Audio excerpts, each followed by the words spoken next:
And I can now see all of the traumas that took place starting that young and how not okay all of that stuff was. But when it starts that young, like, it's normal. You don't have the ability to know that, like, these behaviors that you're having or these experiences that you're having are, like, super not okay. And so I didn't know.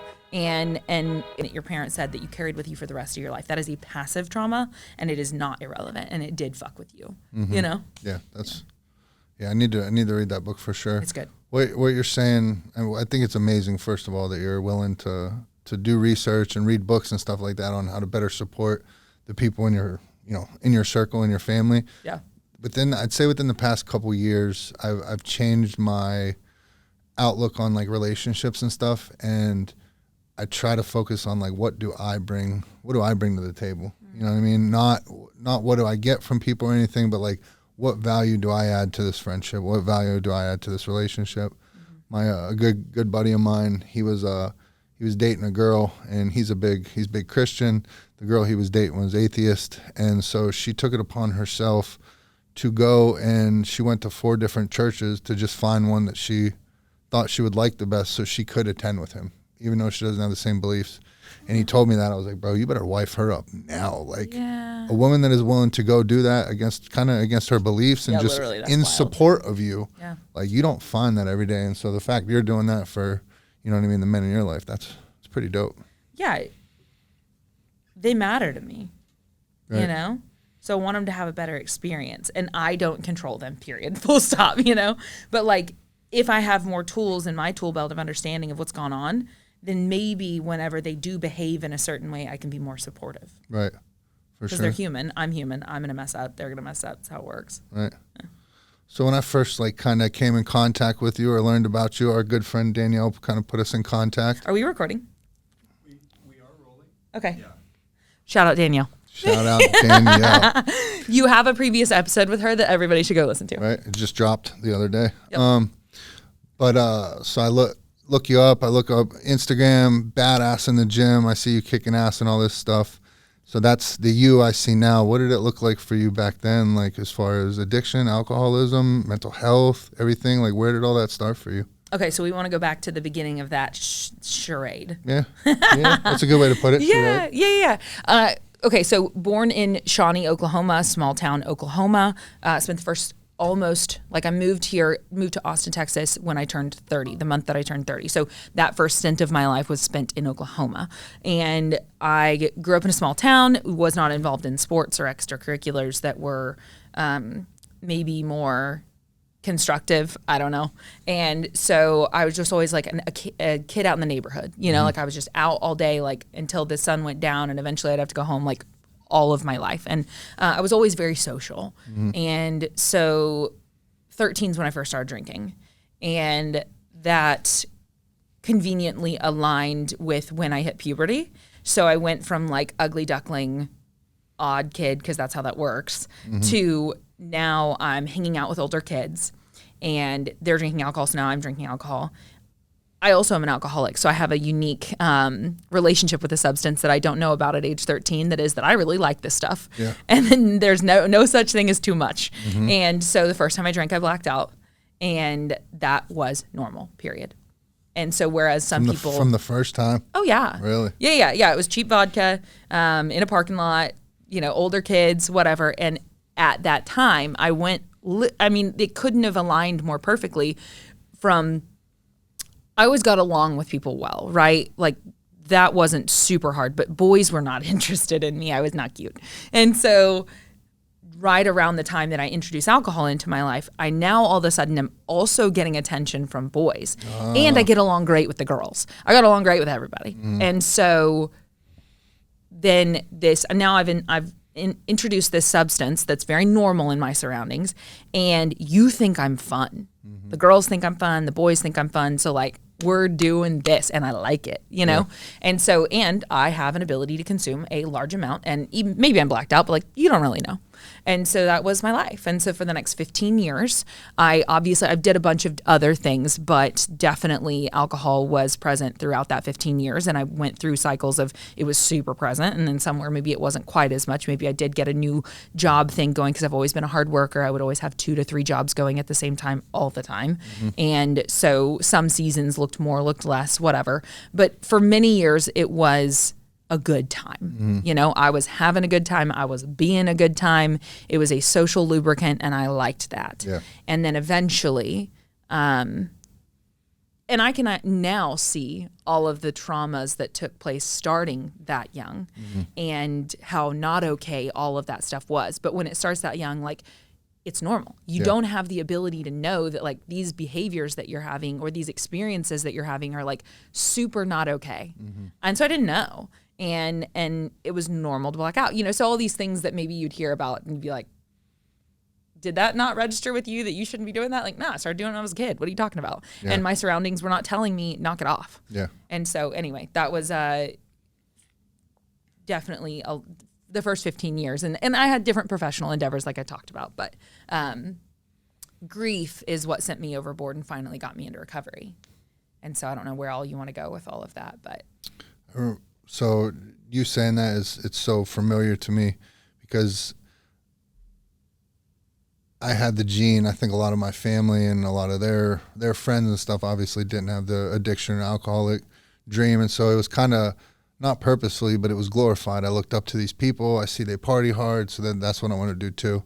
I can remember I was in New York. Yeah, and you're good at it. Yeah. Who didn't want to be good at something? Right off the bat. Yeah. I'm great at this. Yeah. But I remember a buddy of mine, first time we ever got drunk was on cheap vodka. And so it was Popov vodka. And do you remember the soda Surge? No. You don't remember Surge? No. It was grimy. It was like nasty. I don't even know how to describe it. It wasn't great. You've been sober long enough too now that there have to be things that have come out and gotten wildly popular that you've never tasted. Yeah. It's just funny. I realize that the longer I stick in this thing, the more there are going to be all these trends that happen that I'm like, I don't know. Yeah, I hear about drugs nowadays. I'm like, it does what? Yeah. Like, why wasn't that out when I was getting back there? Kidding. Okay, anyway, But sorry. it was a soda called Surge, and we thought at like 9, 10 in the morning it was a great idea for us to start drinking Popov vodka and chasing it with Surge. Yeah. And so I remember we showed up to my dad's house. You know, it was probably 11, 12 in the afternoon, trashed. And I remember my stepmom took one look at us. She goes, yeah, I'm not dealing with this. And she took and just dropped us off at the mall. And so we walked around like stumbling day drunk all day. But in what you're saying, like that was what, you know, it got a hold of me, and it got a hold of me quick. Not the alcohol, because alcohol and weed never really did what I wanted it to do. And so that's why, like, as soon as I started discovering hard drugs, it was like, all right, now we're getting where we want to be. And each one I did, it was like, that was cool. What's next? What's next? What's next? And it's just, I never had anything in my brain or my head telling me like, you shouldn't be doing this. This is fucked up. It was just like, oh, I can control it. I'm good to go. Until obviously it comes about where it was no longer just good to go. Yeah. But you're saying grief was the driver for you. What do you mean? Yeah. That story reminds me, I think sometimes it's fun we like to go back and, oh yeah, I remember that, you know, and that just takes me back to even like my graduation, right? From high school. Like I took 7 shots and walked in. Oh, really? Yes. And like with some friends. And so these are just, of course, now I know that this is not okay. Yeah. But that's how that's what things were like. Right. Yep. And I remember with a handful of friends, and one of them is literally asleep in the graduation ceremony. And we're all like, hey, wake up, bro. You got to wake up, you know? And I walk right across, right, fine. You know, nobody had a clue. Really? And so that was part of it, was my ability to compartmentalize the situation was pretty good. And so when I would go through my adult life and I would be able to come across as though things were fine. I could compartmentalize it. And as I got later into the journey with substances, of course, I needed more. Adderall became a really, really close friend of mine. And other substances, uppers, I really liked those. And so, yes, you just kind of needed to layer more on, because now it's not doing the job that I need it to do. And so now I need more. Yep. And so then by the time that I arrived at recovery, like I was making messes. I fully could like say things like, I have substance abuse problems. I was no longer like dating because I would just tell people when they were interested, like, I'm not the version of me that's going to attract a partner I actually want. So if you are looking for that, you should probably go somewhere else. Like I could say that to you and I was okay with it. I think something interesting about, teens and 20s, like we're not thinking long game. When you started to get introduced to more substances and we're like, let's go, like you weren't thinking about later versions of life. And I think that's just normal, and then eventually for me, late 20s, I got sober right before I turned 29. And it was like, okay, I now understand that these behaviors are going to pull away from me everyone that I love and everything good in my life. Like it's getting pretty dark out here and this is only going to get worse. And so finally I start to like look down the road a bit further and recognize like my soul can't bear that. Mm-hmm. And so that definitely, so grief, my grandmother passed away. And so she had the largest hand in raising me as far as my childhood went. She was more present. Mm-hmm. And so I loved her dearly. And so she passes in February of 2021.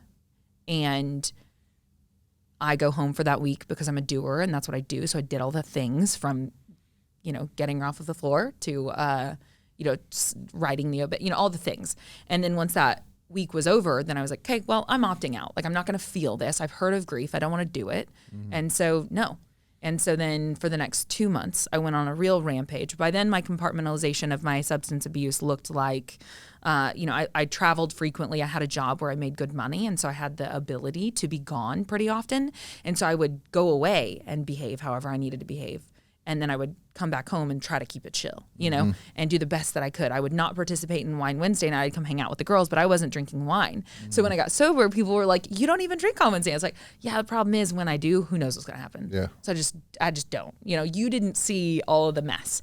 And so the event that got me sober was now I'm being publicly humiliated for these actions. What happened, I was on another trip in April, and my trips had also extended further and further. It was I could no longer make it home the day that I planned to. I needed more, right? And just trying to outrun my problems. I don't want to feel. And by then it was a conscious choice. I am unwilling to feel this. Pop another whatever, Mm-hmm. And so an event occurs, and the piece of it that seemed to work for me, because I talked about that from childhood trauma, right? We got stuff that should have said, this is not cool. What it was for me was, I need you to love me. That same thing that got me going in the beginning was like what finished it. I need you to love me. And I'm fun when I do this stuff, right? Well, now I'm in a situation. I wake up. I don't know how I got here. That's normal. And I'm being physically assaulted by a woman who's upset that I'm there. She has a right to be upset that I'm there. And as much as, I don't know how I got here, could have been dragged, who knows, whatever. I'm here now. Mm-hmm. And so this physical assault is obviously uncool. But in addition to that, it's being filmed and put on the internet. And now it's been gotten a hold of by my whole community back home. And so now everybody that I'm so desperate to love me, that I really want to be a good person, I don't want to behave like this. And somebody who suffers from addiction, alcoholism, like they're jarred by their actions too. They can't, you can think like, you'd be like, I would never do that. I'll never do that again. And that was certainly the case for me. So anyway, it gets put on the internet. And finally, that's what it took for me to look in the mirror and be like, I don't know her. I don't trust her. I've got to do something about this because I'm desperate for your approval and I don't have it anymore. And when I look in the mirror, I don't even have my own. Mm-hmm. So something's got to give. And so thankfully, I knew a couple of people who were in recovery, and I just reached out to them and said, like, I need help. And they helped. That's what's up. Yeah. That would be so tough. But it's funny. I'm curious how you look at it, because so many things that happened in my life and through my journey, pain, times I've been in trouble, times I've been in prison, jail, breaking my family's heart, all that stuff. Yeah. Number one, I say it almost every episode, like, I understand now I had to go through all that to be who I am today, and I wouldn't change that for anybody. Yeah. But going through that stuff, like, I didn't, in the moment, I'm like, no positive can come from this, but I can look back on all those negative things, and I am able to find positives now, because if it's like, if that didn't happen, I wouldn't be there, I wouldn't have met this person, that wouldn't have happened. Mm-hmm. And so have you come to terms and like look at it the same exact way? Yeah, I mean, we've got a phrase, our dark past shall become our greatest asset. And I believe it. Hands down. Yeah, I'm not stoked about those experiences. I'm not done doing therapeutic work to deal with the messes, right? Like, I'm in it. I'm a human. And this stuff still messes with me, and it still impacts my relationships today. Like, I still am a delusional creature, you know? I got blind spots. But, yeah, like, I wouldn't... Now I have, like, I'm sitting here with you because of it, you know? And one of the things that it's given me is now I can sit down and be a human. And when I can be a human, then you get to be a human too. And so we take this into any room that we're in, you know? And all of a sudden, like, the veil's gone and it's like, okay, we can just be imperfect. And so there's so much beauty in that like, I don't, where else would I have gotten those tools? I don't know. But all of that stuff got me to a place where now I use these tools today and they allow me to have a quality of life today that, like, I don't know if I would have gotten before all of this. So anyway, no, I just, it is, I don't regret it. You know, it's tough and I had many amends to make and I will have more to make in the future. I hurt a lot of people along the way. That sucks. I hurt myself. That sucks. But I have to accept it. Right. And then, you know, I do coaching online and in person. And one of my coaching clients online sent, like, she submits questions to be answered on because she can't be live for the live weekly calls. Anyway, one of them was like, what drives you to show up in the way that you do? Like, we see you now, whatever, what is the driver? And I was like, honestly, I just wake up every day and I'm like, you can't squander it, dude. Like, there are so many times in life where you shouldn't have made it out of that, you know? And that's my flavor of it, but we all have our stuff, right? And so to me, it's just like, I cannot squander the opportunity. Like, I look around at my life and all that exists, all the opportunity that's present. And, like, it doesn't sit well with me to think that I'm going to be a selfish creature. I'm just going to do the best I can. And thankfully, the recovery stuff that we do helps us with that. Right. Yep.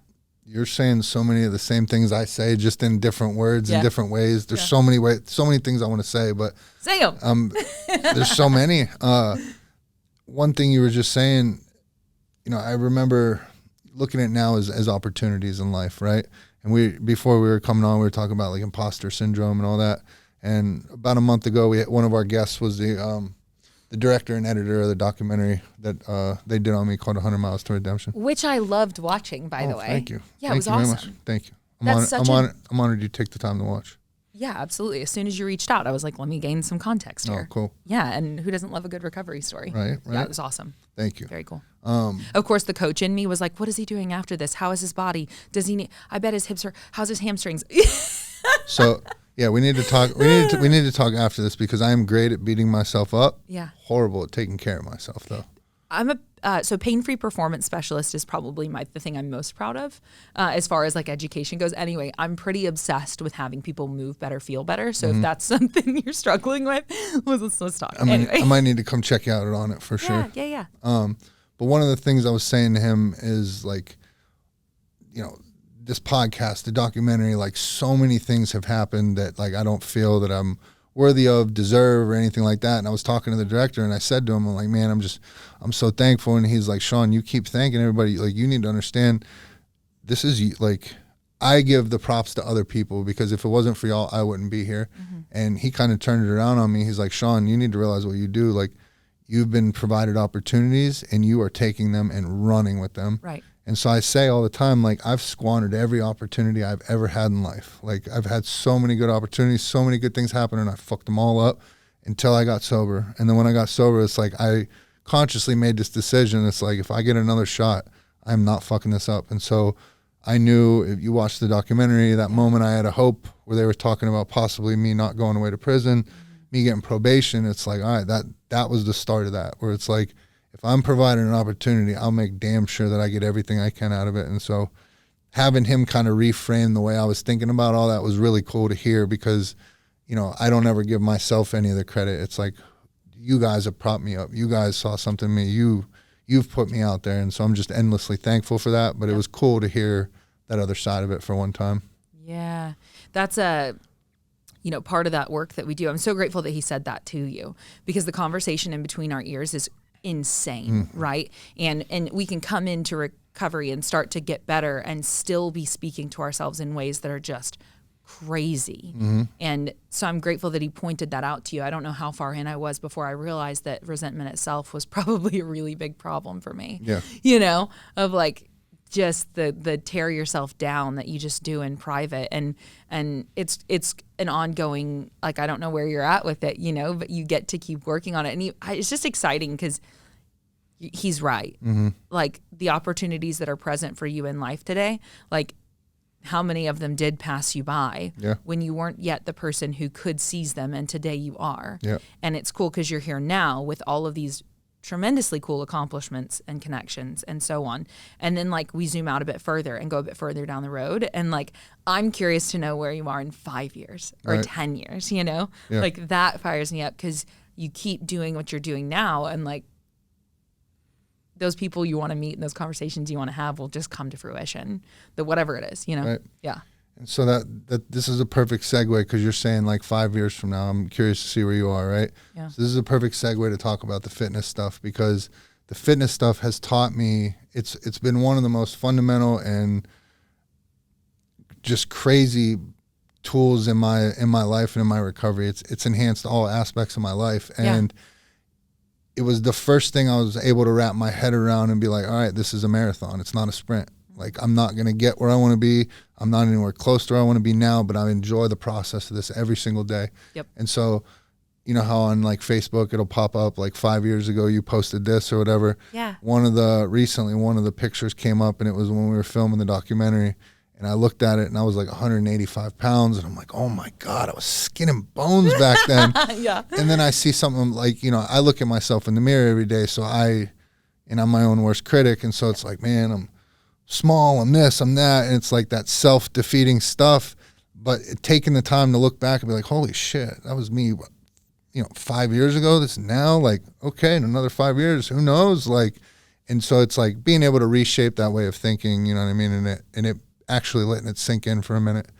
Because I only want to compare myself to people that are way ahead of me in the game, because those are the people that inspire me. And it's like I don't often take the time to like sit around and look and be like, all right, like I'm doing good. Like I'm on the right track. Totally. You know? Yes, you are.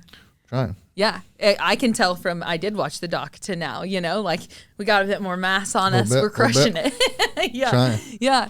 But yeah, that makes me think of, for some reason, that makes me think of my partner, Jimmy, you know, like he's like a specimen, right? Because he's had all like 23, 24 years of lifting under his belt. And yet like still operates from the same place of like, can make it better, you know? But that's kind of cool. Yeah. Like don't be an asshole to yourself, but like that's kind of cool. Right. Yeah. So where had the fitness thing always been in your life, or like did it become a fundamental part in recovery? How did that all take place? Yeah. So I did not play any sports growing up. So zero. No, I never identified as being an athlete. Like it was like, I'll never be was my narrative. Right. And so I got into a gym in my 20s because I grew up in a family with morbid obesity and experienced that. So I actually got curious about nutrition first. And then of course went into disordered eating, bulimia, and you know, you name it, like ran the gamut there, focused on nutrition first, made tons of messes all along the way. And because that's how this works. And then finally got into a gym. And these themes kind of recur where I see people with a quality of life that I want, and eventually I'm just willing to like experience the discomfort to go be in the room. And so that took place in the gym as well. Because of course I started going, you know, I started going to the gym in my 20s.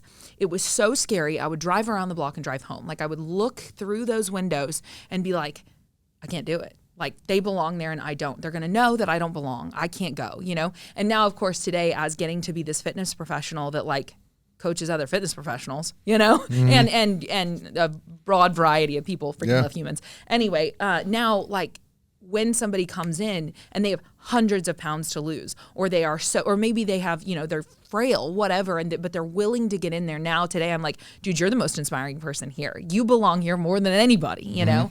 And so it's fun to play that out over time. But anyway, didn't start going to a gym until I was in my 20s. Of course, that narrative I carried with me for many years of I'll never be.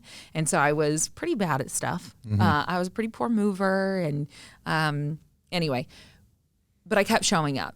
And so it started maybe 3 days a week, then maybe 4, then maybe 5. I really liked the social aspect of it. And I started to go to a CrossFit gym. I didn't start at a CrossFit gym, but I started to go to a CrossFit gym. And so that gave me that community thing, which I loved. But then if some is good, more must be better. Went down that journey. You did a 100-mile race, so you identify heavily with that.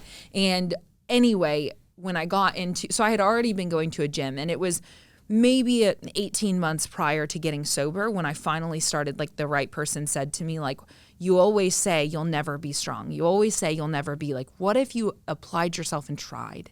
And so then I started to eat a bit more protein intentionally, and I started to do a couple of different things. It was still not great, but I got a lot better because I finally started to believe that maybe I could get better. And then I got sober, and then I got way better. Right. Yeah. But I also did endurance cycling when I got sober, because I think humans, like, we're energetic creatures. Like, we got to stick it somewhere, you know? Thank and you. so especially, Thank you. yes. Yeah. And I think that certainly people in recovery will identify heavily with that because we're enthusiastic, you Right. know? But anybody, like, we have energy. Where are we going to put it? Yep. There's good places and there's bad places. And yes, we can take our fitness too far. We can actually do damage there for sure. But, or maybe we don't. And maybe we kind of bump into the walls and figure it out along the way like humans do. Yeah. And so, yes, I got into recovery, had already been in a gym for a number of years, had slowly but surely started to get better. And then when I was early recovery, I started going from, like, late nights out. I didn't know what to do anymore because I wasn't comfortable in the same rooms anymore. And so I just started, like, I found Facebook groups of cyclists, and I got a road bike, and I started cycling hundreds of miles every week with all of these, like, you know, largely men in their 50s and whatever, but we'd meet up in a parking lot at 8 a.m. and it'd give me something to do for 6 hours on a Saturday. Yeah. And I needed that. Yep. And so I kind of did something similar to you of, like, going into a lot of volume of that, and then have, of course, kind of reframed my approach to training today. But I'm so grateful for that. But yeah, definitely it's a wonderful tool, and I think we should all use it. Yeah, for sure. Yeah, movement is medicine, period, full stop. Period. I agree with every word you just said. Yeah. Tell people all the time, it's like we used to channel so much energy into the hustle, getting high and getting drunk every day.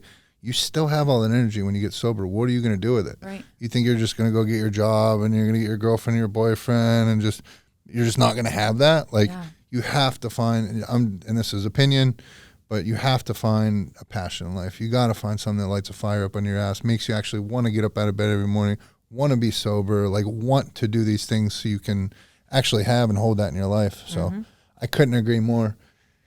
And the running thing is I got into running specifically because I was so afraid to go into the gym because I knew everybody in there would know I didn't know what the hell I was doing. Wow. And I say it all the time. Like, I was so afraid to look stupid or I don't know what I'm doing. And so a buddy of mine took me into the gym, but I would only do, like, cardio based stuff. Yeah. And then finally That's the safe zone. Yeah. Yeah. And then a good heartbreak happened. And then, you know, I got injured running and was like, I got to do something. And so then I went in and started lifting, and I didn't like that I didn't know what I was doing. So for the first time in life, I discovered something where, like, I could not get my hands on enough information. Like, I've started finding the right people to follow online, started going to the library and checking out books. Like, you were talking about a mid-30s heroin addict just showing up to the library now, enthusiastic of, like, how many can I check out? Okay. Yeah. And, like, finding YouTube videos and everything. It was just like, I needed that. I needed it so bad, a hunger for something, a passion for something. And it took my life. You know, I will always be indebted to the running community and the trail running community and my particular group of friends in there because they were what I needed. I had my recovery people, but I needed a regular people too. Yes. You know what I mean? Like, I needed the healthy balance because I would trap myself in the recovery bubble where it's like, I can only talk to recovery people. I can only go to recovery events. But then you get around these, like, good, healthy adult human beings that are successful in life, and they can go out and they can go to a concert. They don't have to have a beer. Like, we're going to all go to a concert, but we're going to wake up tomorrow morning. We're going to run 25 miles or whatever it was. And it was like, all right, like, this is life. Holy shit. And it was like this huge, huge thing for me and completely changed my life. Yeah. It gets more vibrant for sure. And your circle gets large. You know, how many years had you been numbing to stick yourself in rooms you didn't actually want to be in? You know? Yeah. And so then you're not numb anymore. And I get it, like leaning into the recovery, like that's like your safe space, you know? Right. And it still is. Like to this day, if I'm restless, irritable, discontent, like I'm gonna go sit in one of those rooms and I'll probably be a bit more okay, you know? Right. But yeah, there's so many, like even yet again, is your partner sober? No, she's not. She's a normie. Okay, yeah. Yeah. And so Jimmy's a normie. Mm-hmm. And I think it's so cool when somebody's just like, yeah, so just no. I'm like, what? Right. But it's so wonderful. And so here they have a whole different version of life. Like Yeah. I'm curious about that. That's cool. Yeah. Yeah. Yeah, I never miss an opportunity to tell my wife some crazy story. We'll like be driving past some parking lot that I fell out in or something like that, and I'll tell her, and her eyes just bug out. She's like, I can't picture you doing that. And I'm like, well, that's the best compliment you could give me, so thank you. How does she handle that? So you enjoy telling her the stories. There is something it's funny how does she handle that? She's never blinked. She's never wavered. She doesn't mind. Mm-mm. Does she think it's funny? Because I was gonna say, people in rooms think it's funny, and then you tell it to someone that's not in rooms. Yeah, and they're yeah. Like, So do you know there's a game called Fibbage? Are you familiar with it? No, I'm not. It's like a party game, and so it'll be on the TV. You play from your phone, but it's like trivia type stuff, and so you party setting. And so the first time we weren't married yet. The first time she hung out with me and then another couple in recovery. Uh-huh. Well, then all of a sudden recovery humor started playing into the game. Yeah. And then we're all trying to one-up each other. And so I didn't even think of the effect it would have on her. Yeah. Just because if she ever asked me questions, I would always answer them. But it's like I talk recovery stuff all day long. So when I come home, it's not the topic of conversation. Mm-hmm. So that was her first glimpse kind of into the world. And I just remember them leaving and she was kind of shell-shocked. And she was like, I don't understand. Like, how could you guys joke about these things that are like so traumatic and painful? And I was like, it's just how we deal with it. Like anybody that you're going to be around with me, has multiple years of sobriety, most likely. They've done the work. They're at a certain place in their life where it's, what else are you going to do with it? Like we joke, like that's how we make light of things. That's how we do. But so now she's used to all that. But at first she was just kind of like, holy shit, what are they talking about? Yeah. It's just interesting. I have curiosity, I guess, just because I want to be respectful of someone else's like comfort level, and as much as I don't want to not acknowledge whatever I need to acknowledge, I don't like playing that balancing act of like how much of touching on. I certainly don't want to pretend that it's not real, and then also how much storytelling should I even really do, or where should I maybe just hold off on that? Right. Anyway, just it's something I'm obviously thinking about in real time. Yeah. Yeah. The healthy balance. Yeah. So how, like, you're big in the fitness industry, you're a trainer at On It in Austin, right? Yeah. And so I think just about every woman in recovery I've come across happens to know you. Yeah. So shout out ladies. I love them. The Austin, especially the Austin female recovery community is second to none. They're great. But so you and I were talking a little bit before the podcast, and I feel like I'm kind of just getting started. You're a little bit more progressed where you're at, podcast, social media, and all that stuff. Like, how do you, number one, as a person in recovery, but number two, pretty female, like, how do you deal with the social media world? And obviously, it's part of your business. It's what they're getting eyeballs on what you do. It's helping grow your client list, and so there's a purpose. You get on there, you have fun. I've probably showed at least 200 people your one box video where you're doing. Which one is it? You do the pistol squat. You come from the ground and then all the way up and around. Yeah. I should show people that. That's the craziest video. That's so funny. I need to do that stuff is kind of easy. And so I need to be sharing more of that, because I even have a client that works with me one-to-one in person. They're on a well over 100-pound weight loss journey. They had known me for a period of time prior to starting to work with me, and they would ask me questions often when they would see me. But then they finally saw that video and were like, I'm hiring you and I trust you fully, and they're now multiple months in, and it's been such a blessing to watch. They can get up off of the ground with one leg now, to be able to lunge up out of it. And just these are profound things for their quality of life, which is really cool. So I need to do more stuff like that. But hold on, before you answer, I think it was 2 weekends ago, I had two buddies of mine and I were working out, and my buddy Johnny and my buddy Ryan, and I showed them that video. Yeah. Because you were coming on the podcast. They were asking me about the podcast. I showed them the video. Connect me with all of them. You ain't and my buddy Ryan was like, I could do that. And I was like, go. Let me see. Try it right now. And so his big ass was over there trying to sit on the ground. he couldn't even get his leg up on the bench to even try, which wasn't even as high as the box you were using. I was like, yeah, motherfucker, I told you that ain't easy. Yeah. But so mobility, stability, strength. It's a trajectory, and it's easy to want to be strong and neglect the stability or the mobility, and you got to do it all. I got the first one down, but those other two, I don't know. So how do you deal with it? How do I deal with all of the just the attention, the comments, all that? I think that the reality is that, like we talked about before, the perceived success and the actual success can often be a bit disjointed, and I'm no exception to that. I think that there's this online perception of success for me, and so like we talked about, while I feel in life a very fulfilled life, like I'm loving my life as a whole. It's I'm amazed by it all the time, like just overwhelmed, like, whoa. That being said, monetarily, I created a dumpster fire in the past 2 years that I'm actively figuring out how to get y'all. Like the meme of like the dog sipping the cup, the on fire, like the fire's around me, okay? But I also have tools and can ask for help. So I did the same thing with that. That's kind of a tangent off, but I finally got enough humility on that topic to reach out to some people that I trust and say, I made a mess, I need help. And they said, you're going to start doing these actions. I said, okay. And guess what? The mess is getting better. So it's cool. Anyway, so just love to touch on that. From there, I think that's important, like what you're saying about perceived success and then actual success, because I have a lot of people reach out to me, they see the podcast and they just have this image that I'm just out here balling, doing all these things. It's like, no, I'm still in grind mode. Like I'm just getting started with all this. Yeah. But it gives it context now, because so many people that I look up to or follow and see where they're at, and it's like, man, I want to get there.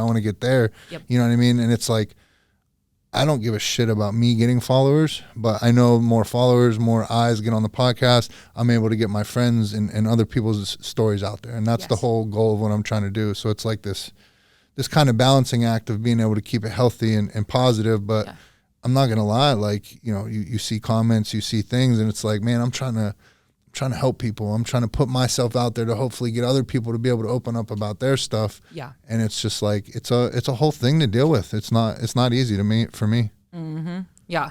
I think it has to feel so purpose driven that you have to be willing to just get through that imposter syndrome or that discomfort anyway. And I will say, anyone who is successful that I've spoken to in any domain, I've not yet met a person who didn't have to go directly through the imposter syndrome section.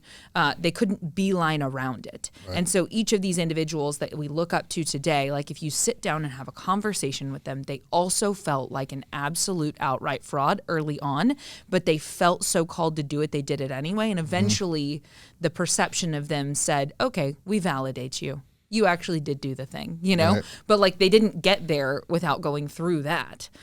From there, we talked about, influencer and reframing your relationship with the word. And I spoke to that with you because I'm working on it myself, because when people would call me that or have called me that, I'm like, what? Yeah.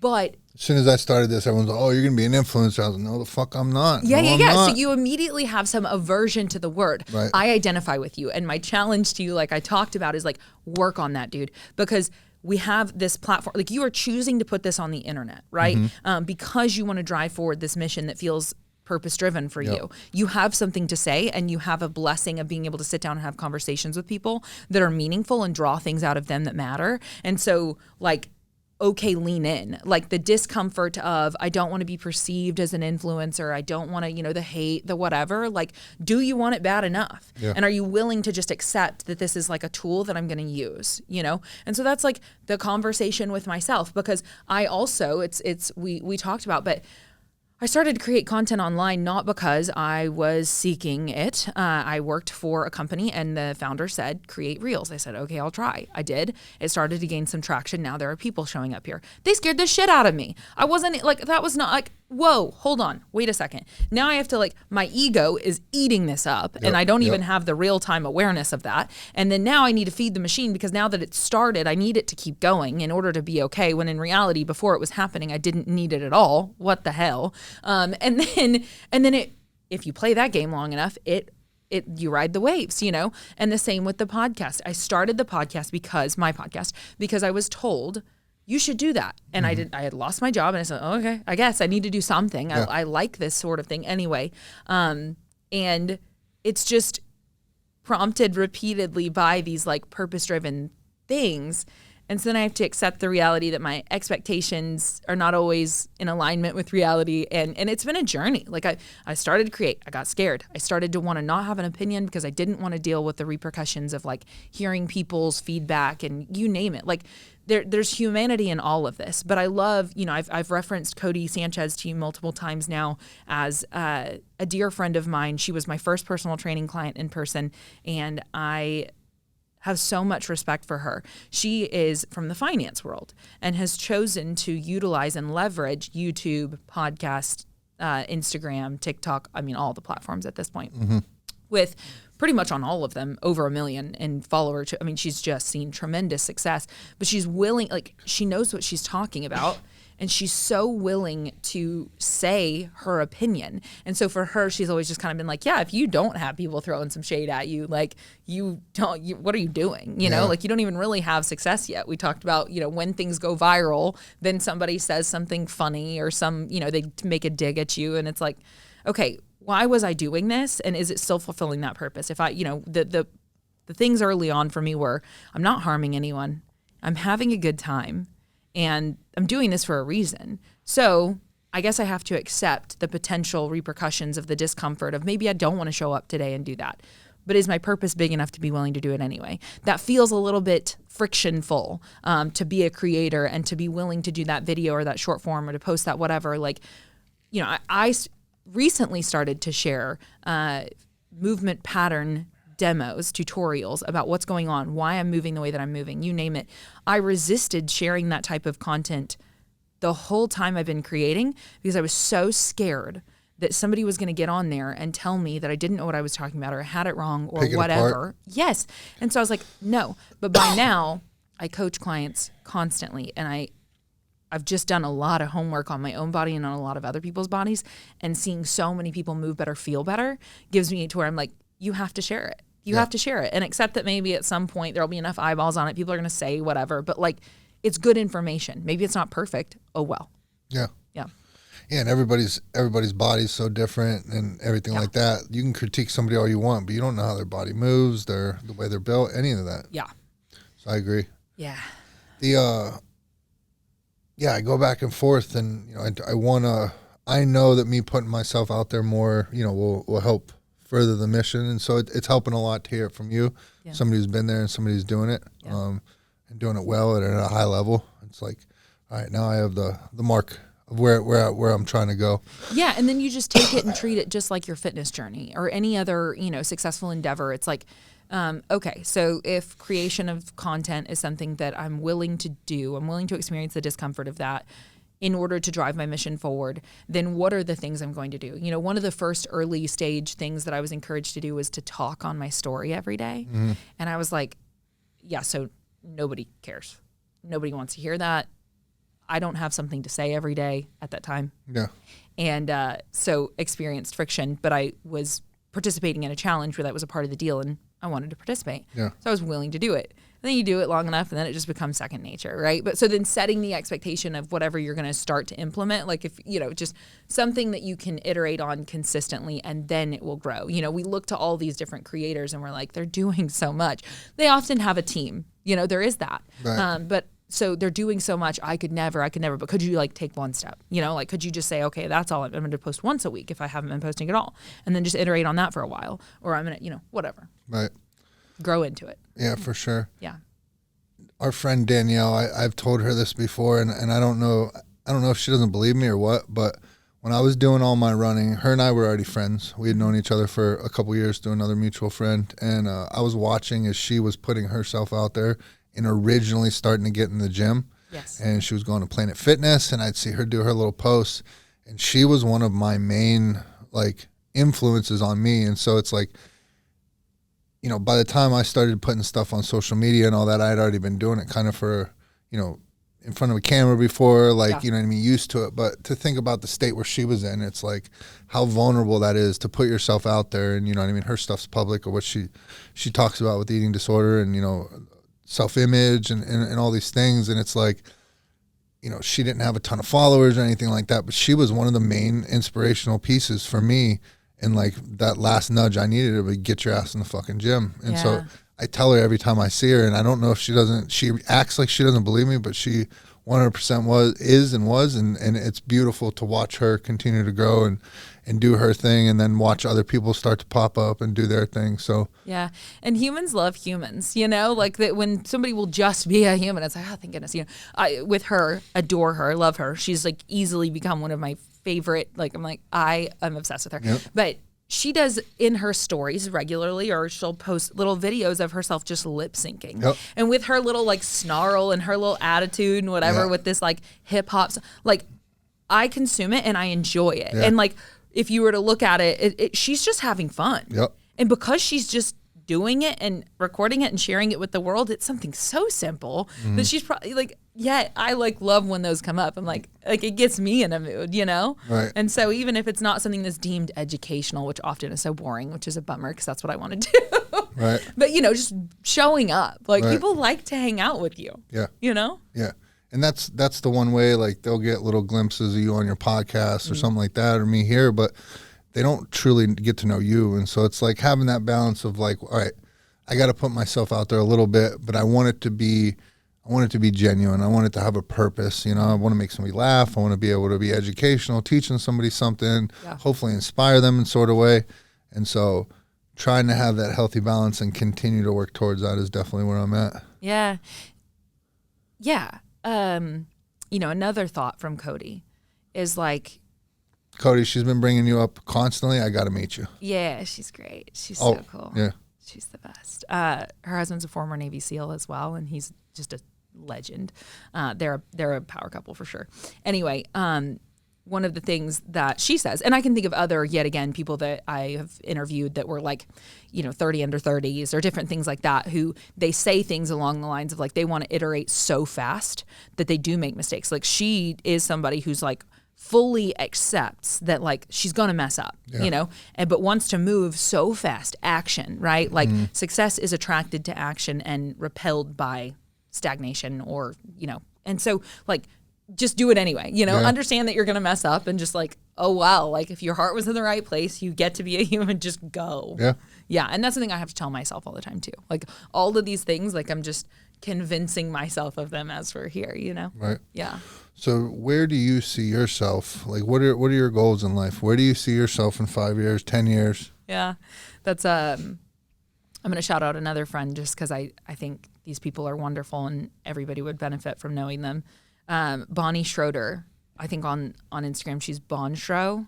Anyway, Bonnie Schroeder is a girl that I met recently, and we've been following one another on social media for, over a year, at least, maybe 2, I don't know.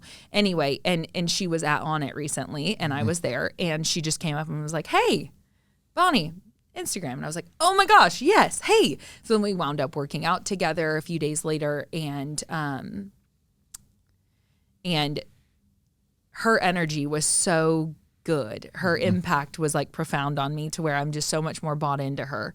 But what was where do you see yourself in 5 years? Okay. I was like, where am I going with this? So she asked me like, what are you excited about this year?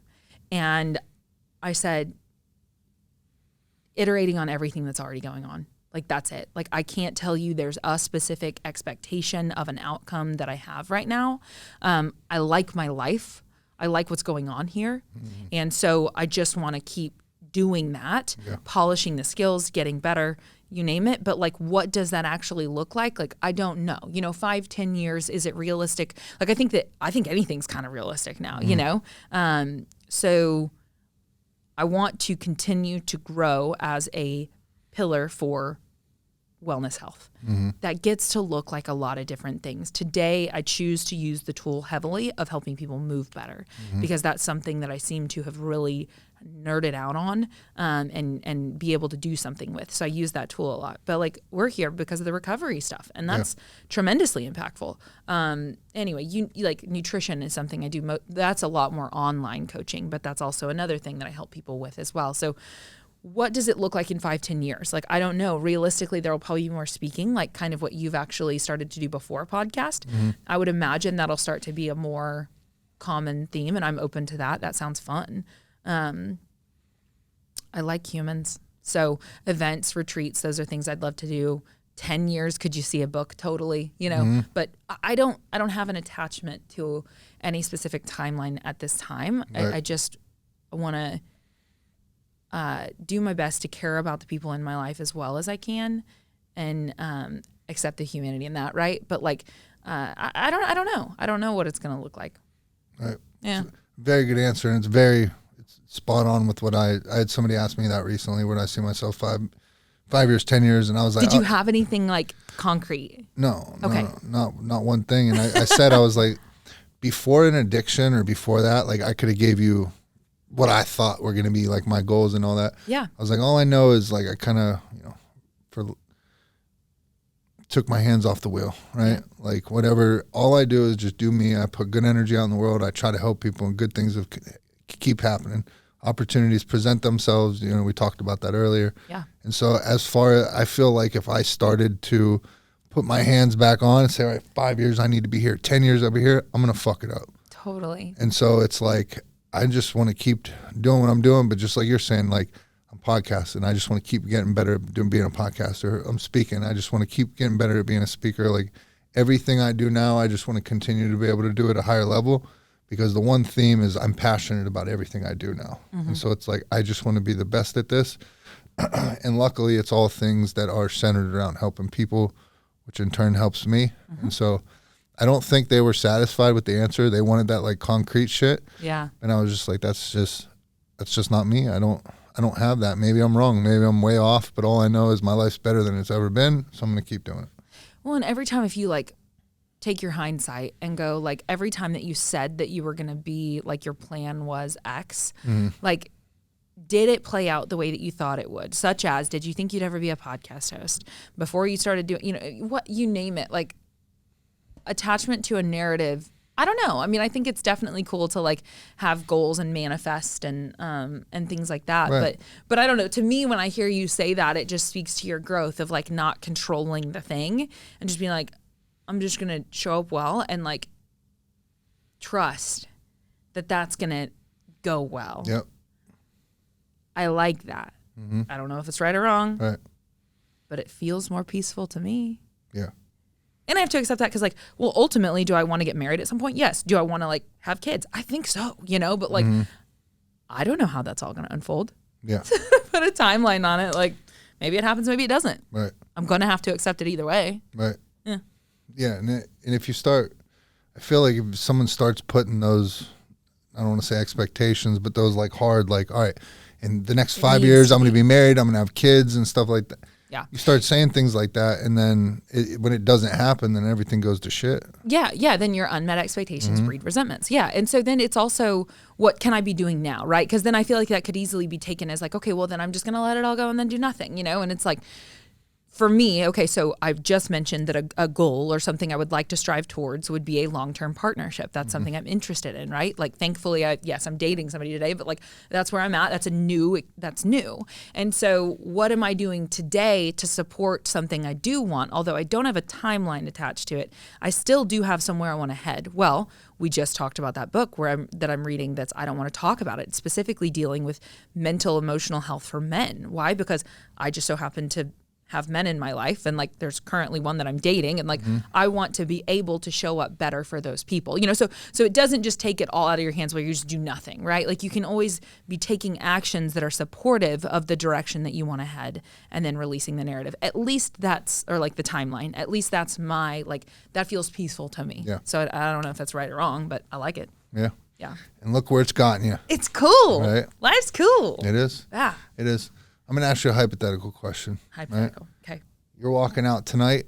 You're fighting for the women's championship of the world in the UFC tonight. Oh my gosh. What is your walkout song? Oh no, music is, okay. All right. You're not a music person?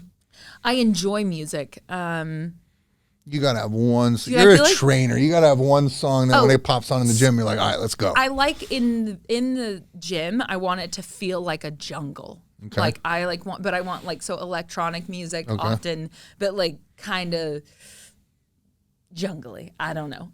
Anyway, so like there, like Grizz would be a good example of an artist, or I don't know. There's a bunch of different ones, but right now I feel like I should say that the song it's trending, but it's like from Texas, like I'm from Texas. The Beyonce song? Is that what it is? I think so. I'm pretty sure. That feels like a good vibe right now. Okay. For that, right? Like that's like big energy.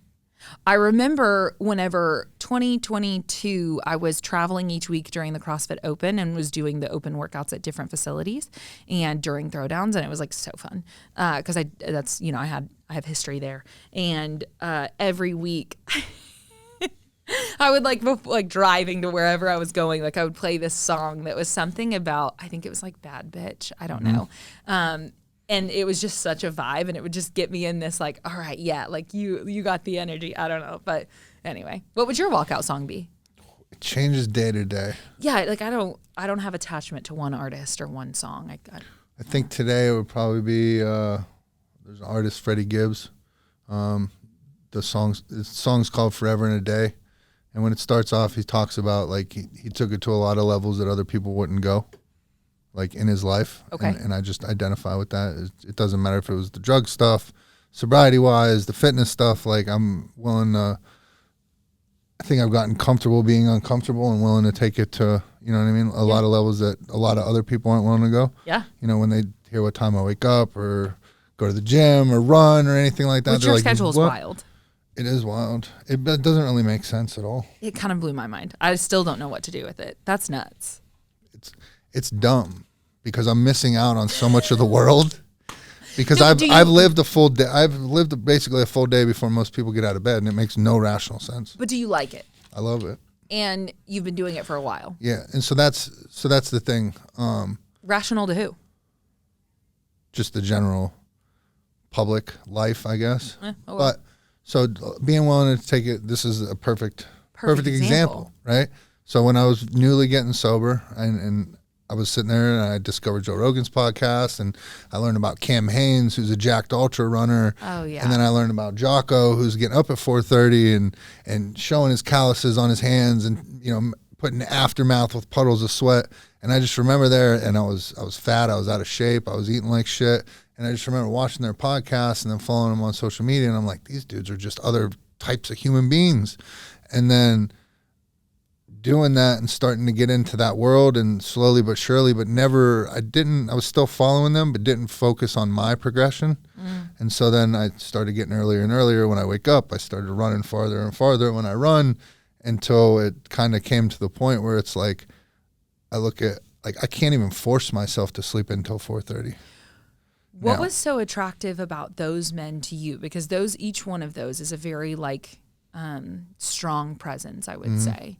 But when I say strong, they're not all just like intense throw shit around, you know, so it's not this masculine that's like rage, right? Because I mean, some of them are pretty like chill, but they're very, I don't know what the appropriate terminology I'm looking for, but what did you like about them that made you go, okay, I want to strive towards that? Like, I like that. Just how genuine, you know, they were. When I see Cam Hanes, like, that is not an act. That is what that dude does day in, day out. Yeah. He's the same way. Jocko, like, he's conditioned. That is how he is. That is what he does. And those to me, you know, as I discovered people online, they weren't characters. Yeah. You know what I mean? So genuine. They were authentic to self. Mm-hmm. Like, they seemed to just operate with their principles and values all the time. Mm-hmm. Okay. Yeah. And I think there's a lot of other people that you know, the masses would find inspirational in how they come across on social media and stuff like that. But I think I'm able to identify because I can see myself in that, because I put on a stage character for so long in my life. It's like I can see that, and that's not real to me now because that's not who I am, you know what I mean, present day. Yeah. That, and they're just, you know, you don't hear about them getting in trouble. They're respectable, good. They're putting stuff out that motivates, inspires people, and I think that's what I wanted to aspire to be, is like them. Mm-hmm. I like that. Yeah. Yeah. Those are all really, I like those role models. I think that it's exciting to see more options, like, thanks to this world that we live in with social media, and as much as it has its struggle points and so on, and, you know, like, there's all of that. Yeah, sure. but it's cool because we wouldn't have known who any of those individuals really was if we didn't have access to them via podcast, YouTube, you name it. Right. And so I say all the time, for example, Alex and Layla Hormozi, do you know who they are? Mm-mm. We could fix that. And I mean, I do not know them personally. Okay. Now, Layla's friends with some friends of mine, but I have never met her, don't know. She has no idea who I am, right? And all the time, I say they're phenomenal. They've built insanely successful businesses, powerhouse together, and they openly share about their approach to marriage and relationship and business and all of these things. And they have given me so many new options that I didn't have before I heard them say it, such as when they first got together and then they got married. Like the whole thing was just abnormal, right? Which is actually now pretty cool. Anyway, they chose to, like Alex stated, and I'm paraphrasing, I hope I'm getting it correctly, but my understanding was that like their marriage came second to the business at that time because he needed to make a successful business. One of the things that tears marriages apart is finances. Like it's a huge one, you know? Yeah. So it's like, I got to get this thing done well, you know, and it's going to have to come here. And then this thing comes here. I had never heard anybody say that in my life. And I don't even know at this moment, do I agree, disagree? I'm not even stating any of that, but they've given me an option that I'd never heard of before. You know? Yeah. And so yet again, these are people, like I joke because I talk about my mentors and how I have mentors that know my name and I can call them and they'll speak with me. And then I have mentors that have no idea who I am and they all count, you know? And so to me, they mentor me in certain ways and they have no idea that who I am. But I'm like, I go hang out with them. You know, and so this social media stuff that we have access, like you went and hung out with those dudes. Like you regularly went and hung out with Joe Rogan, Cam Hanes, whatever. And even though it wasn't in person yet, like those were your dudes. You needed a community. You wanted to get better. Yeah. You found it. Yeah. You hung out with them. Yep. And it's just like, you know, we hear all the time in the recovery rooms, it's like find the people that have what you want in life and surround yourself around them. And that's one thing this time around, you know, since I actually got sober and stayed sober this one time in my life, that's what congratulations, because it's a big deal. Thank you. You and too? even, I mean, yes, I do think, you know, like, so your DOC at the end was heroin. I thankfully never did heroin. And so I often feel like, I'm like, I can only imagine. So yet again, I can't really know for sure, you know, but I feel like my ability to get off the substances that I was on, I had a maybe easier time. It was still plenty hard, you know? Yeah. But then I think about what you endured, the hardship that you endured and what it took to get out of that and how you've been able, like you give me hope when I go to work with a woman who's experienced something more similar to your story, that she can do it. So thank you. Yeah. Thank you. Yeah. You're really good. It's impressive. You're good at flipping it around and building somebody back up. That's pretty good. You're very good at that. It really helps me. Yeah. You know, like seeing your story tells me that somebody else can do it. And maybe I don't know that for certain until I see that it works. Yeah. So it's cool. And what you're saying, I had a guy reach out to me not long ago, and he actually met me here, and we sat down and spoke for a while, and you know, he loved the podcast. It was impacting his life and all that, and he started telling me his story, and he was immediately kind of discrediting himself from ever being able to be a guest on here because his thing was just, it was drinking and tramadol. So it wasn't like oxys, it wasn't Percocet, it wasn't heroin, it was tramadol. So he felt like that disqualified him in a way. And so we sat there and talked for a while, and I was like, man, to be honest, like people don't need my story or your story. Like if anything, your story to me is probably more common. There's more people out here in the world right now that are running around hooked on tramadol or Adderall or like any of these acceptable medications as opposed to street drugs that think it's like, it's having the same effect on your life. You know what I'm saying? It's still unmanageable and all that. And so I think your story probably speaks to the masses more than I do, more than mine does. Yeah, it's like alcoholism was like a dirty word, right? You know, and so then the more you meet people that are in their 20s, 30s that are like, no, I actually just fully had, you know, that's like it gives somebody at an earlier stage an option to opt out, you know, when somebody who was maybe at an earlier stage also opted out and identified that it was a problem for them. I had a girl on my podcast just the other day that as we were speaking, she gave a story of a trauma that she experienced and how that was what it took for her to recognize that that specific behavior was no more. And as she was saying it in real time, I was like, Like it tripped me up because it was trauma. It was not okay. And I'm so grateful that got her out of it. And then I was going like, the first time that happened to me, I was blank years old. And then it happened like a lot more times, you know? And so it was like, to me, I'm like, okay, well, why didn't it register? But then also like, you were literally a kid. But it was outright trauma, period. And the fact that so then her sharing that story, like maybe somebody never experienced it. Maybe there's prevention that takes place, or maybe they experience it one time and that's enough for them, you know, like it's cool. I don't know if that made complete sense, No, it does. but like it doesn't have to go as far as that.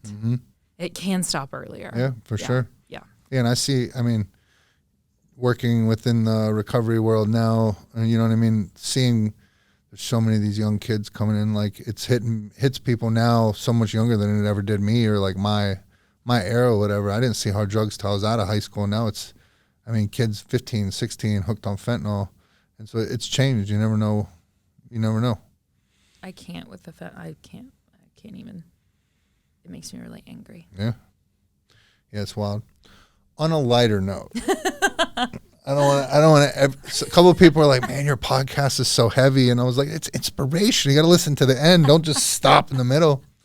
But on a lighter note, forgetting about fentanyl, what does fun look like for you now? Like you're badass, you're working out, you're in a relationship. So what are you doing when you're away from social media and your personal life? What does fun look like for you? I am a boring girl and I love it. Yep. I escape the room full of humans, which I love existing in, so that I can go sit in my car and read a book. Let me tell you what, I wasn't even reading books when I was in school, you know, which never went to college, didn't even attend high school, really. They let me graduate, but I had to go fix my attendance at all times, and that's a whole other story. Anyway, didn't read. So the fact that now, at this stage of my life, I enjoy reading books, you know? Anyway, my life is so full feeling. And so sometimes I look at it with those early bedtimes and early wake times and the routine that I love so much. And I'm like, that's a little bit like, you're kind of boring, you know? Or I remember feeling fearful that other people would think I was boring, you know, or like a potential partner would be like, well, she's pretty boring, you know, she don't want to go out late at night and whatever. But then I also, like, if I take back like an inventory of the past 7 days, I had beautiful conversations at length like this where I got true connection, and like, that's way cool, you know? So that's fun to me. Yeah. My job is fun. Yes, it's a job. Yes, I don't always want to show up. The girls that I get to work with in a mentorship capacity, when they call, it's inconvenient, you know, but I always am grateful I did it. That's fun to me. Yeah. I went to an event last Friday at, there's a place opening up actually up north, Staccato Ranch. It's that's a firearm thing. Anyway, and that was fun. And it was just being in a room full of humans in an industry that I'm not really in, but I think is really, I like it. Right. So what do I do for fun? A lot of the things that you would call my jobs today are things I identify as fun. Right. And then when those are done, and also I go to church, which is wild in and of itself because I showed up and was like, don't do the God thing, okay? So that's crazy too. But that's something that I would put in my bucket of fun. Yeah. And other than that, like, I enjoy solitude. I go for walks every day. Like, it's pretty, I eat the same foods all the time. Like, it's just, I don't know. I mean, you the things that I think are fun, you like literally see online. And other than that, the only things I'm not sharing that I think are fun are like sleep and reading. But I even post that stuff too. So I don't know. What about you? I mean, you're taking the words right out of me. I enjoy the levelness and the consistency of my life right now. I like waking up early. I like going to bed early. I like going during the day and helping people. Fun to me is podcasting, going and speaking somewhere. You know, I had it's funny. I had to speak at a place last week. It was at like 6 p.m. And so it took me an energy drink and 2 coffees to get to like have enough energy to do that at 6 p.m. Yeah. But then I go in there, I speak for an hour and I leave, and you know what I mean? Like adrenaline's pumping. I feel great. And I'm like, fuck yeah. Like this is why I do this. You know what I mean? Like people standing around afterwards asking me questions and talking. It's just like, man, this is cool as shit. Like that's my fun. Other than that, it's hanging out with my dog, hanging out with my wife, spending good quality family time. Like that is fun to me now. Even just vegging out and watching 90 Day Fiance or The Bachelor or whatever my wife wants me to watch. Like even that I get into, and I'll sit there and talk shit the whole time or crack jokes, but we make it fun. But that's fun to me, and I'm perfectly content. The the late nights and all, when I get real crazy, I'll stay up and watch a UFC fight, and then I was telling you before, I'm wrecked for 3 days because it messed up my sleep. Yeah. But that's life for me now, and I love it. Yeah. The charade of the nightlife stuff, like I look back and it was such a charade. It was such a like get all dressed up and do or whatever, I don't know, anyway. To go put on an act to get what I need. And then ultimately if you play it out long enough, it typically didn't end the way that I hoped that it ended. And I repeated that hundreds and hundreds of times, I guess thousands. I don't want it back. Yeah, I hear you.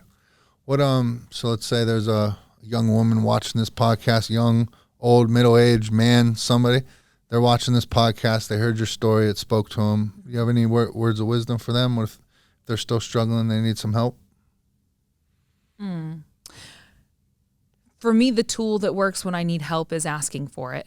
So I do know that I do work with other people who get a lot of therapeutic activity from things like journaling and stuff. So I'm not saying that that's the tool that works best for everyone. But in general, for me, if it's someone that needs some help, get humble enough and ask somebody. Tell them the truth. Say you're not doing great. I know that there was a time last year even where it was just a few days where I felt off abnormally more than usual. When you're in recovery, you have to feel everything, and that can still feel pretty uncomfy. Yeah. And so my brain was not thriving. I had a whopping 48, 72 hours where I wasn't needing to be somewhere to do something for someone else. And I rely really heavily on that tool. And so, I just immediately got down on myself. And then that kind of spiraled. And then it wasn't good. So 24, 36 hours into the deal of me just kind of being in this silo, which we just don't do well by ourselves. Just don't spend too much time by yourself. Right. That's another tool. But I called my parents and said, I don't know what's going on. I can't even tell you, but I can tell you that I'm not thriving. I'm not having a good time right now. I'm scared. And I'm scared of my own brain.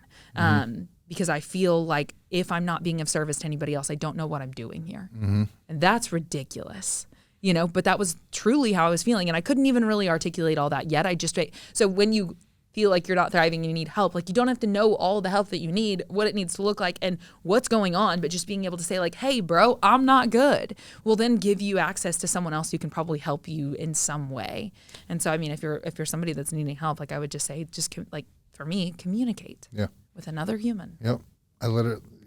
There's so much what you said today that applies over here too, because I just had that conversation with my wife. All these good things are happening. I don't feel like I'm thriving for some reason. There's no one thing I could put my finger on. I don't know what it is. And so that's when we sat down and talked about it and decided hey, hop in therapy. Let's see what happens. See how we can continue to build to get better and all that. But the old me would have never made that phone call. I would have just pushed it off to the side. It's this will go away in a couple of days. Internalize, start acting with rage. Yep.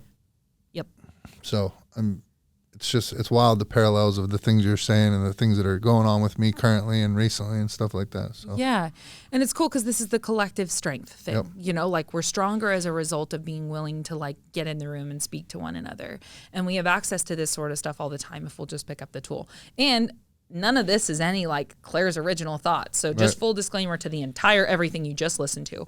I got fed this information somewhere. Someone else told me to pick up the tool. Right. And so that's it. It wasn't some inherent knowledge. It's just been, you had better ideas than me. I guess I'll just use those. Right. Yeah. All my materials regurgitated from somebody I heard way smarter. Yeah. But it's cool because you've heard it so many times before and you know it to be true. And yet you're in this season right now where there's just been a recent amount of time where you feel like you're not sure about whatever, right? And it's why people go to church to get a re-up on it, And so you go to those rooms to get a re-up on it. It's okay. We're stronger whenever we do this thing together. And it's okay if you need to hear it again. There are things I need to hear again all the time, and they hit me so differently depending on my current emotional state. Right. Yeah.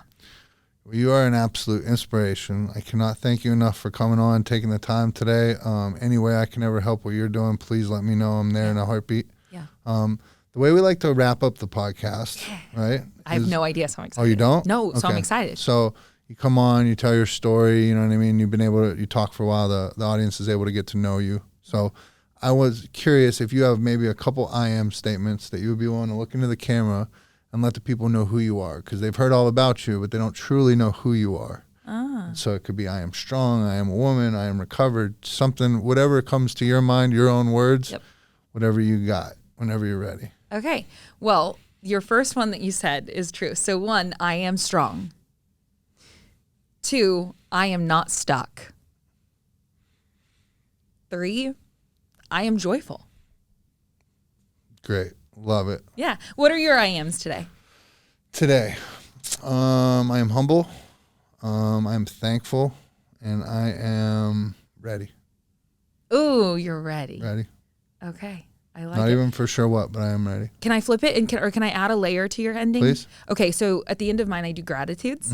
So I ask people to name off 3 things that they're grateful for today. So I know you just did your 3 I ams, but now I want to know 3 things that you're grateful for 3 today. things I'm grateful for. Or thankful, since you are thankful. Grateful for my wife and my marriage. That's my rock right there. Wouldn't be where I'm at without her. Yeah. Awesome. Grateful for vacation. It's hard for me to disconnect. I have a very hard time doing it because I feel like it's like when I would do all my running, right? Or the gym. There's days you have to take rest days. But the way my brain works, if I'm taking a rest day, if I'm not running today, I'm getting weak. Everyone else is getting better and all that. And so we did like a forced little vacation this past weekend. And so that it was much needed, to be able to disconnect and get away. And thankful for life because I actually have one now. Yep. What about you? I love it. And shout out to your wife, by the way. Jasmine? Yeah, I think that successful partnership is so cool. And you guys are coming up on 1 year of marriage, which is way exciting. So congratulations. Congratulations. Never thought I'd say that. Yeah, that's cool. Okay, my 3 gratitudes today. I am grateful for people's kindness. I have been dealing with hives for literally a month. Thankfully, I got a new resource yesterday. We've at least identified some I'm making headway. Anyway, the point is like people are willing to be helpful, So I'm able to say like, hey, struggling over here with something new and different and weird and I don't know. And so people have reached out and given their perspective, advice, whatever. I really appreciate that. So I appreciate kindness from other people and empathy. Like with that comes, they're like, hey, I get it. It feels really uncomfortable. Not just like, here's the resource, but like I so am here with you, That stuff's so cool. Like I got one of those messages from a girl yesterday who we don't even know one another. She has no reason to need to, I don't know what is to be gained other than she just chose to do it. And it meant a lot to me. Right. She probably doesn't even understand how much it meant to me. Anyway, that's a gratitude. Another gratitude is I enjoyed the drive here. This is like an 1.5 hour drive for me. And so just, I now get 3 hours of this day with my own brain, which is so cool because coming into recovery, I didn't spend 3 minutes in it. Yeah. And I didn't want to. Yep. So to now have 3 hours and love it, that's pretty cool. And then my third gratitude is going to be podcasts as well, having my own, being on yours, getting to listen to other people's, like we talked about. Like that's just like a super cool thing that I'm grateful for. So, right. Yeah. That's good. Yeah. What you said about the drive is funny because recently, within the past couple months, I've started making like silent drives. No music, no podcast or anything, but just so I can be like, take a deep breath and just be. Yep. And not listen to all the noise and congestion and really just be alone, process my thoughts, whatever's going on with the day, how I feel about things. And that's something I would never do before. It's like I started seeing like maybe me always listening to music and it's me trying to escape. You know what I mean? It's me not trying to think about stuff. Since you've been doing that, have there been times where you like embrace it and really enjoy it and times where you're like, really don't want to do this, really don't want to do this? There hasn't. I want to say I don't know that there's been a point where I haven't wanted to do it. It's like I needed it, and so I just did it. Yeah. It's not every day. Like, guaranteed I'm listening to music loud on the way to the gym in the morning, you know what I mean? But then after that, normally it would be podcasts the rest of the day, on the way home podcasts, sometimes sprinkling music. Yeah. And now it's just, maybe I'll do it a little bit in the morning, but the rest of the day is just silent drive, be present, think about the day, think about what I'm going to do when I get home, all that, and just really think. I didn't do a whole lot of thinking for many years of my life. Yep. One of the first, I got into therapy and then also got a therapist. I got into recovery and also got a therapist at the same time. And one of their suggestions was like spend time inside your brain. And I was like, no, I don't. what? No. And so, yeah, but one of the first, so this is like a tangible, was just in the morning stopping consuming things while I was getting ready. I mean, I wouldn't even get in the shower without something playing. And so today, even to this day, a few years later, which I'm coming up on 3 years, by the way. Okay. So anyway, I make myself sit in silence. And it's so cool because it's such a creative time. Like once you do get some reps there, then it starts to be like, I come up with so many ideas in those moments, and it doesn't even take that long to get that done. But I will say there are also times where I choose to do it and like I'm not loving it. Anyway, it's cool. That's great. That's beautiful. I cannot thank you enough. Thank you so much. It was an absolute pleasure and honor. Yeah. Look forward to having you back on one day. You're going to come on mine. Okay. Right? Let's do it. Yeah, for sure. Just tell me when. Okay. So we're going to flip this. So if you enjoyed this, we'll do this again on my podcast soon. Okay. And just tell me a day. Okay, cool. And then we'll flip it. Cool. So, Let's do it. Awesome. All right. Thank you so much. Thank you. I appreciate it. That was great.